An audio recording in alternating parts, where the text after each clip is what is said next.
Welcome back to another episode of Mondays with Megan. Um, I I thought it would be a good idea to consider. I'm a writer, so I really focus on words, what language means. I really believe that words have creative power. I believe that the universe was created with words, not math. The universe means one spoken sentence. Um, and as a believer, as a Christian, it does say that God spoke and there was. That doesn't mean math doesn't have anything to do with the universe, but um, and that's a whole other topic that I actually will get into at some point because I also am kind of a quantum physics groupie. Um, but anyway, I thought it would be important to define terms and not redefine terms because that is something that I participated in when I was in the woke cult. Um, Redefining words and then pretending that that's not what was happening, which I don't know about y'all, but 1984 was required reading when I was in high school. And that's exactly the thing that they warned about, is redefining words, and now it's being done in a mandatory celebratory way. So I'm going to start with how I am using the words wokeism, woke ideology, and the radical left.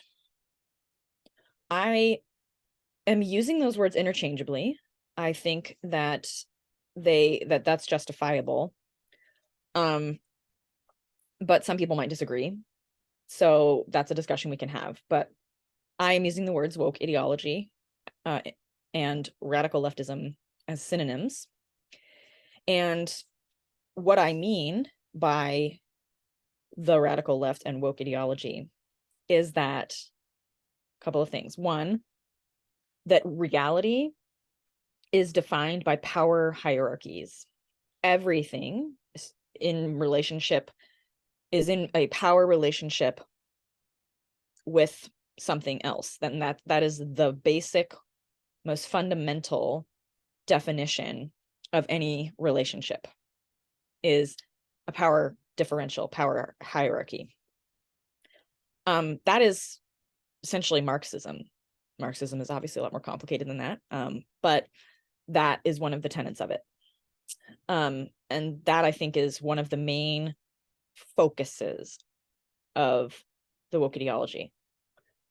Defining power there and redefining it, taking back if you have defined yourself as someone who does not have power.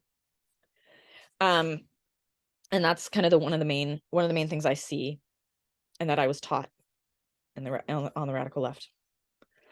And another main tenet of wokeism, the radical left, is that identity is not only primary, but it is declarative, and it is only an individual can define their own identity and declare their own identity. It has nothing to do with the relationships that they have. So a weird contradiction, right? Also, the push for the socialist collective utopia doesn't seem to fit with this solipsistic, singular idea about identity. And then if anyone else has anything to say to you about your identity, then that's oppressive.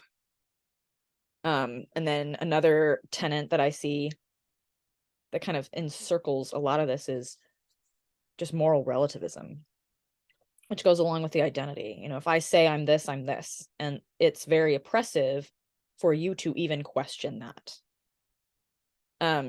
Which goes along with the fragilization of all of society, really, which probably started with the participation trophies that I received as a kid. I'm part of that generation. Anyway, we'll get to that later.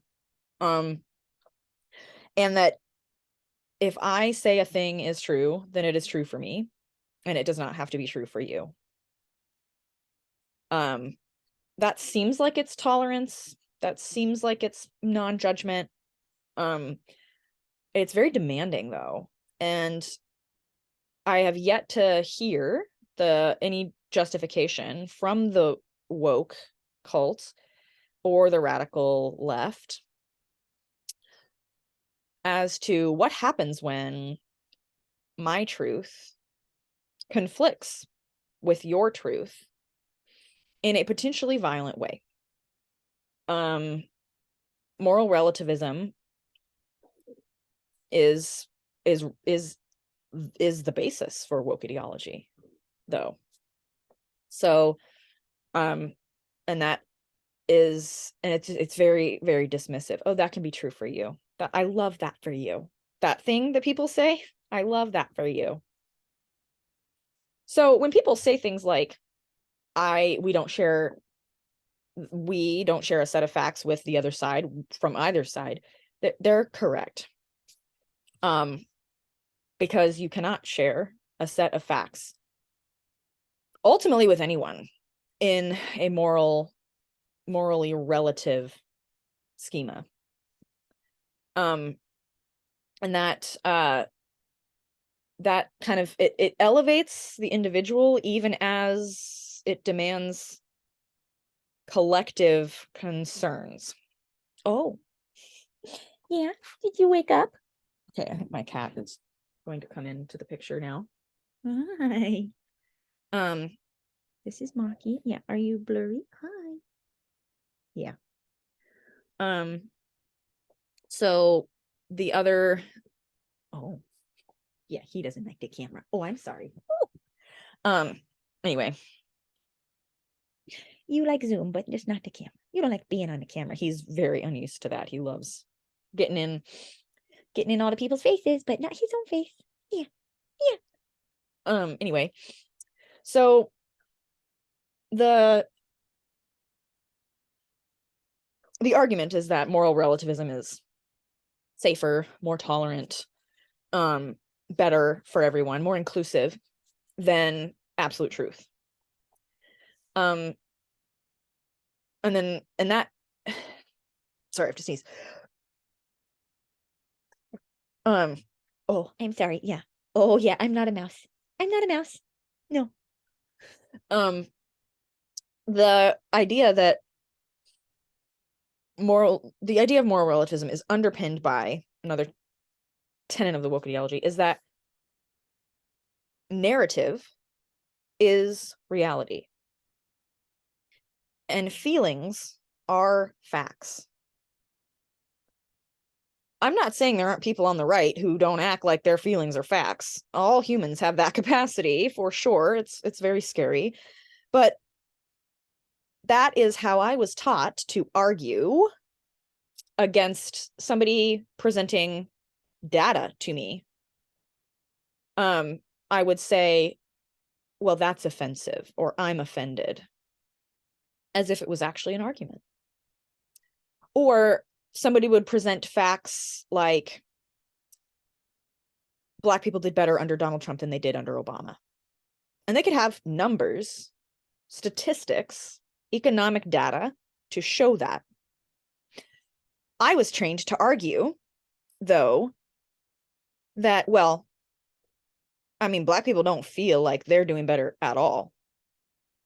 And the feeling would trump, no pun intended, any factual data. Because it's undermining all the things. That's what the woke ideology does.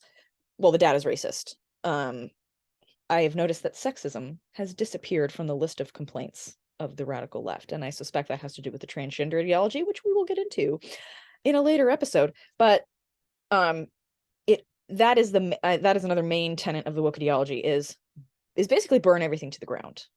It's all bad. It's all always been bad. And it needs to be 100% destroyed without really any clear plan as to what is next. I've even asked people, oh, okay, what happens if we do succeed in burning everything to the ground? All of Western civilization gets thrown out. What then? This is the answer. And that's why I suspect that there's some playbook out there.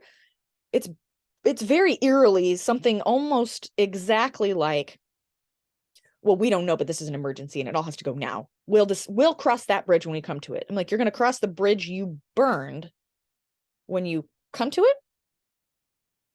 So there's that. There are obviously a lot more specifics that we could get into here, but those are the main, as I've had some distance from the totalization, the total like surround sound view that the woke ideology was giving me, the trance of the woke cult, trance of the radical left. Those are some of the main things that I look back on and see. And speaking of trance, one of the ways that I think that I was kept in that trance is by trauma bonding. So it's the constant reminding of how oppressed we are. I think that's what land acknowledgements are. I know. Forgot to warn you that this is a controversial opinion, but I'm pretty sure you've already figured that out. And it's also priming kids for socialism, which nobody wins when there's socialism. We're just gonna say that. So, which we'll get to again. So this is gonna be a fun series, y'all. Anyway, so just this trance of we're so oppressed, we're so oppressed, we're so oppressed. No, I'm more oppressed than you, I'm more oppressed than you. And my ideas stand or fall based on my identity. So we fight based on identity, not on ideas. Your ideas stand or fall based on whether you are a white man or have, hit the oppression jackpot, or whether you have lived experience. Lived experience is code for moral relativism. Lived experience is actually one of the worst ways to define reality, but I did it for years.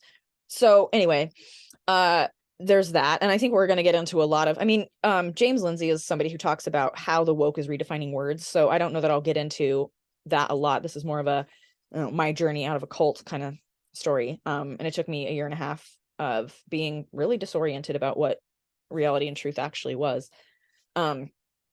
So there's that. Even as a believer who Christians believe there is absolute truth. So, which is why we're being labeled as oppressed. So there's that, which is kind of crazy to me, but that's where we are. So I think that's probably why people find it difficult to talk to members of the woke cult or their very liberal far left friends. I will say liberal and progressive are different things. I didn't know that until earlier this year. Liberal is not the same as progressive. I have wonderful, amazing friends who voted Democrat who are not woke at all. I think we're also going to cover these posts that, oh, Jesus was, the most woke guy ever. No, no. So I'm going to talk about why I believe that's very incorrect and a deep perversion of scripture. Also the people preface by, I'm not a Christian, but, and I'm like, okay, I don't see why you get to define Jesus at all then, but that's neither here nor there at this point. So I think for people who are struggling with, how do I talk to my liberal friends? How do I talk to my far left friends? How do I talk to my woke friends who all of a sudden became incredibly morally superior, judgmental, even as they're preaching non-judgment? That whole, like, if you just keep looking, there's contradiction after contradiction after contradiction after contradiction, and it's just contradiction all the way down. That's part of the trauma bonding of the trance. It's they literally don't see it, and logic is defined as racist and therefore oppressive. So they're not super concerned about cohesion and consistency. It's more about validation. Oh, all feelings are valid, except for one of the tenets, the banners, the slogans is stay angry. So it seems like all feelings are valid except the ones that we say are not okay, like joy, peace, happiness. Those are not okay because the world is burning. Well, you're just blind to your own oppression. So when they say all feelings are valid, that's another one of those codes. So these are reasons. These are why I think it's very difficult to talk to, why some of you are saying it's so difficult to talk to the radical left. And I am going to get to a solution, not in this video, but I just want to set the stage. Here's why. Here are some of the definitions that the way I'm thinking about my experience in the radical left. My experience is not everything. My experience is not reality. My lived experience is not reality, and it should not be taken as reality at all. I'm saying this to say, I have a limited perspective based on my experience, just like every other human does, and I am not defining it as reality. I think God defines reality, not humans. So there's that. There's the focus on the self. That is it, because we've stripped all spirituality out of society, and it's been going on for years and years. So something has to fill that void. So the self has filled that void, which is why everything is so red hot. If you don't use the right language, if you misgender someone, if you fail to remember the pronouns, if you say something that could in any way be tortured to mean something insulting, that's like the microaggression training and all of this. It's so pressurized because identity is all we have. That's all we have now. And it is so small. It is so small. So that's where I went in today. Yeah, I think next week we'll probably talk more about how I started to see into these issues, and like what were my first indications that there was a problem here. And so that'll happen. I feel like I was going to say something else. Oh, I mentioned this briefly in the last video. Critical thinking and critical theory are not the same. So critical thinking is you're allowed to question. You are an even authority, but that doesn't mean that we're going to just flatten the authority hierarchy. But you're allowed to ask questions. You're allowed to disagree. You don't appeal to some vague concept to browbeat people into obeying you, which is what totalitarians do. And you are free to disagree without being canceled or cut off or labeled toxic or all these things, right? Critical theory is criticize everything. Nothing is good enough ever. Stay angry. All right. You probably are getting the idea that my videos are going to be all over the place. So good luck, and I will see you all next week.